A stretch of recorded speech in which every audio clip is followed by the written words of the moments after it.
Right, ఇక వరంగల్లో పరిస్థితి ఏ విధంగా ఉందో మా ప్రతినిధి వేణు అందిస్తారు. వేణు, వరంగల్ వ్యాప్తంగా రేపు జరిగే పోలింగ్ కోసం ఎటువంటి భద్రతా ఏర్పాట్లు చేశారు?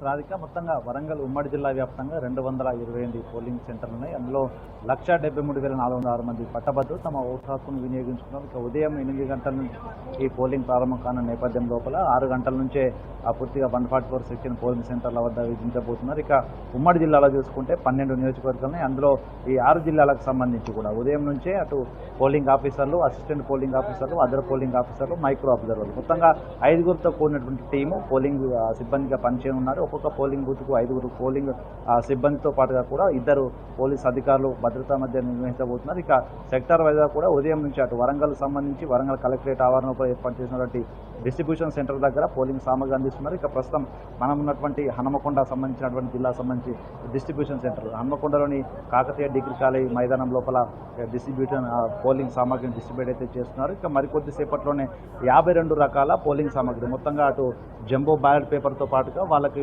కావాల్సినటువంటి అటు మార్కింగ్ కావచ్చు, ఫెవికికల్ కావచ్చు, ఆ రిజిస్టర్లు, అదేవిధంగా ఆ పోలింగ్ సంబంధించిన మెటీరియల్ అంతా కూడా వారికి హ్యాండ్ ఓవర్ చేస్తున్నారు. ఇక్కడే వాళ్ళంతా దాన్ని సరిచూసుకున్న తర్వాత దాంట్లో ప్రింటింగ్ సరిగా లేకుండా ఏదైనా దాంట్లో మిస్టేక్స్ ఉంటే తిరిగి ఆ సెక్టర్ ఆఫీసర్లకు అందజేసి వారు నూతనమైన తీసుకుంటారు. అయితే ఇవన్నీ వాళ్ళు హ్యాండ్ ఓవర్ చేసుకున్న తర్వాత వారు హ్యాండ్ ఓవర్ చేసుకున్నట్లా కూడా వాళ్ళు సైన్ తీసుకొని పూర్తిగా ఇక్కడ నుంచి అటు సెక్టార్ల వారీగా పోలీసు బందోబస్తు మధ్య ఎన్నికల కమిషన్ ఇచ్చినటువంటి ఆ వాహనాల లోపల వారంతా వాటి పోలింగ్ సెంటర్లకు అయితే తరలి వెళ్తారు. సాయంత్రం 5 నుంచి 6 గంటల లోపు వీళ్ళంతా వారికి కేటాయించినటువంటి పోలింగ్ సెంటర్లకు తరలే అవకాశం కనిపిస్తోంది. మొత్తానికి ఇక వరంగల్ సంబంధించినటువంటి ఆ పోలింగ్ సర్లు చూసుకుంటే కూడా గతంలోనూ ఇక్కడ నుంచే అభ్యర్థుల నేపథ్యం లోపల ఈసారి కూడా ప్రధాన పార్టీకి సంబంధించినటువంటి 2 అభ్యర్థులు, అది బీఆర్ఎస్కు సంబంధించినటువంటి ఏనుగుల రాకేష్ రెడ్డి, బీజేపీ సంబంధించినటువంటి రేవంత్ రెడ్డి, ఇద్దరు వరంగల్ వాస్తవులు కావడంతో కొంత ఏదైనా అల్లలు జరిగే అవకాశం ఉన్నట్టు కూడా ముందస్తుగానే పోలీసులు కూడా భారీ భద్రత కూడా కొనసాగిస్తున్నారు. ఎలాంటి అవాంఛనీయ ఘటనలు జరగకుండా చూడడానికైతే భారీ బందోబస్తు కొనసాగుతుంది. ఇక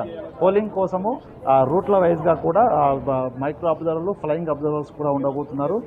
ఉదయం 8 గంటల నుంచే ప్రిఫరెన్షియల్ ఓటింగ్ ఉన్న నేపథ్యం లోపల ఇప్పటికే కంటే గత ఎన్నికల్లో కూడా మనం దాదాపు 30,000కు పైగా ఓట్లు పనికి రాకుండా పోయాయి. పట్టభద్రుల ఓట్లు కూడా వారికి అవగాహన లేకపోవడంతో ఓట్లు చెల్లకుండా పోయాయి. సో ఈసారి అట్లాంటి పరిస్థితి రాకుండా కూడా అధికారులు అవగాహన కార్యక్రమాలు కూడా కొద్ది రోజులు కల్పిస్తున్నారు. మొత్తానికి మరికొద్ది సేపట్లో పోలింగ్ సామగ్రి అంతా కూడా వారి పోలింగ్ కేంద్రాలు తిరుగుతుంది. 228 పోలింగ్ కేంద్రాలు, ఒకవేళ కనుక పోలింగ్ కేంద్రాలు ఎటువంటి ఇబ్బంది తలెత్తినా కూడా ఆక్సిలరీ పోలింగ్ కేంద్రాలను కూడా వాళ్ళు ఏర్పాటు చేయడం జరిగింది. అదేవిధంగా రిజర్వ్డ్ అధికారులను కూడా వాళ్ళందరికీ ట్రైనింగ్ ఇచ్చి వాళ్ళని కూడా రిజర్వ్లో ఉంచడం జరిగింది. ఒకవేళ పోలింగ్ ఆఫీసర్స్ ఏదైనా పరిస్థితుల లోపల అనారోగ్య కారణాలు కావచ్చు, ఇతరత్ర కారణాల వల్ల వాళ్ళు కనుక విధులు నిర్వహించే పరిస్థితి లేకపోతే రిజర్వ్లో ఉన్న పోలింగ్ దాదాపుగా 140 మంది రిజర్వ్ పోలింగ్ అధికారులు కూడా ట్రైనింగ్ కూడా ఇవ్వడం జరిగింది. వారంతా కూడా అవసరం ఉన్న చోటికి వెళ్తారు. ఇక బ్యాలెట్ సంబంధించి ఓటింగ్ ఉన్న నేపథ్యంలో కూడా టెక్నికల్గా ఎటువంటి ప్రాబ్లం ఉండకపోవడంతో సజావుగా అయితే పోలింగ్ జరుగుతుందని కూడా అధికారులు అయితే భావిస్తున్నారు. మొత్తానికి